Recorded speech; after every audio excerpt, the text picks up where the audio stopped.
اور جب اللہ پاک امت کو بخشنے پر آتا ہے تو تحفے میں رمضان دیتا ہے۔ فرمان مصطفیٰ صلی اللہ علیہ وآلہ وسلم، جس نے ایک دن کا روزہ اللہ کی رضا حاصل کرنے کے لیے رکھا، اللہ پاک اسے جہنم سے اتنا دور کر دے گا جتنا کہ ایک کوا جو اپنے بچپن سے اڑان شروع کرے اور یہاں تک کہ بوڑھا ہو کر مر جائے۔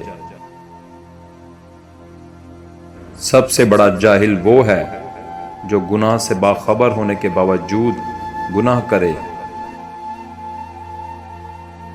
حضرت علی رضی اللہ عنہ نے فرمایا، مجھے عبادت میں دو چیزیں بہت پسند ہیں، سرد موسم میں فجر کی نماز اور گرم موسم میں رمضان کے روزے۔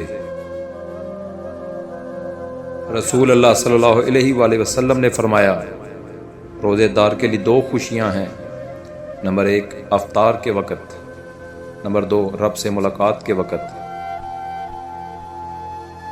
رسول اللہ صلی اللہ علیہ وآلہ وسلم نے فرمایا، جس نے رمضان کے روزے کو فرض سمجھ کر ثواب کی نیت سے رکھا وہ بخشا گیا۔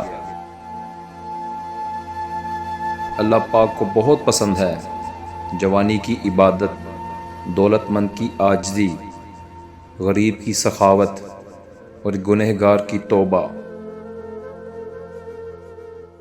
مزید ویڈیو دیکھنے کے لیے ہمارا چینل حاجی کامران خان سبسکرائب کریں اور بیل آئیکن کو دبا دیں تاکہ آپ ہر ویڈیو سے باخبر رہیں۔